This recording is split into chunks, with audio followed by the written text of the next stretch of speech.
দেখুন, তার দেশ ত্যাগে তো কোনো নিষেধাজ্ঞা দেওয়া হয়নি, কোর্টও দেয়নি বা দুদকও দেয়নি।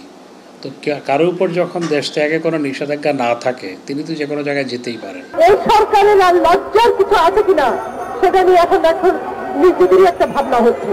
চোরদেরকে চুরি করতে দিবেন আর বড় বড় কথা বলবেন, জনগণ কড়াই গন্ডায় সময় সুযোগে তার শোধ দেবে।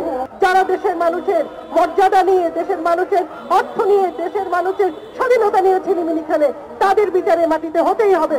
বেনজির কোন ধরনের কুলাঙ্গার, আজিজ কোন ধরনের কুলাঙ্গার, আনার কোন ধরনের কুলাঙ্গার, আমি জানতে চাই, দেশবাসী জানতে চাই। দুদকের তদন্তের নামে কিচ্ছুই হবে না, দেশবাসী বুঝে নিয়েছে।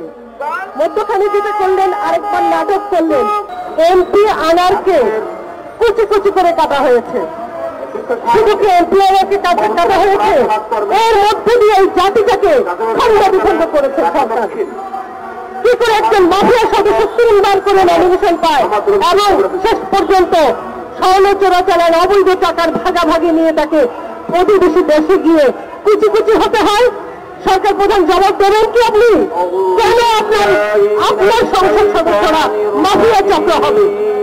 কি কারণে তাদেরকে সংসদ সদস্য বানাতে হবে? সংসদ সদস্য হওয়ার জন্য এদেশে আর শিক্ষিত এবং ভালো মানুষ নেই?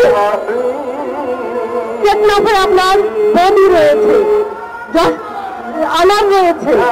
এইভাবে যদি আমরা খোঁজ করি, ঘরে ঘরে আনার পাওয়া যাবে, ঘরে ঘরে বেনজির পাওয়া যাবে, ঘরে ঘরে আজিজ পাওয়া যাবে। কি পেয়েছেন আপনি? একটি স্বাধীন দেশ, রক্ত গঙ্গা বইয়ে মুক্তিযোদ্ধারা যে দেশ থেকে স্বাধীন করেছিল, তাকে নিয়ে আপনি এই ছিনিমিনি খেলছেন।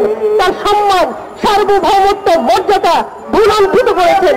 তারপরে আপনার শান্তি নেই, আপনি বড় বড় কথা বলেন। এখন পর্যন্ত আপনি বিশেষ কাউকে কুলাঙ্গার বলেন, আপনি এদেরকে দেখেন না? বেনজির কোন ধরনের কুলাঙ্গার, আজিজ কোন ধরনের কুলাঙ্গার, আনার কোন ধরনের কুলাঙ্গার, আমি জানতে চাই, দেশবাসী জানতে চাই। সেগুলো সঠিক জবাব দেবেন। এবং এই যে দুদকের তদন্তের নামে কিচ্ছুই হবে না, দেশবাসী বুঝে নিয়েছে। মধ্যখানে যেটা করলেন, আরেকবার নাটক করলেন, আরেকটা উপজেলা নির্বাচন করলেন ভোটারবিহীন। এর মধ্য দিয়ে আপনি টিকে থাকার চেষ্টা করছেন। বাংলাদেশ ব্যাংকের অবস্থা অত্যন্ত শোচনীয়। সেখান থেকে যখন রিজার্ভ চলে যায় শেষ, কি দিয়ে আপনি মানুষকে, দেশকে খাওয়াবেন, পড়াবেন? এতই সোজা। চোরদেরকে চুরি করতে দিবেন আর বড় বড় কথা বলবেন, জনগণ কড়াই গন্ডায় সময় সুযোগে তার শোধ দেবে। প্রস্তুত আছি আমরা, সেই জন্য মাঠে আছি। আমি বলবো যে এসডি সহ সকল বিরোধী দল যারা রাস্তায় আছেন, মাঠে আছেন, প্রতিবাদের ভাষা একদিনের জন্য বন্ধ করবেন না।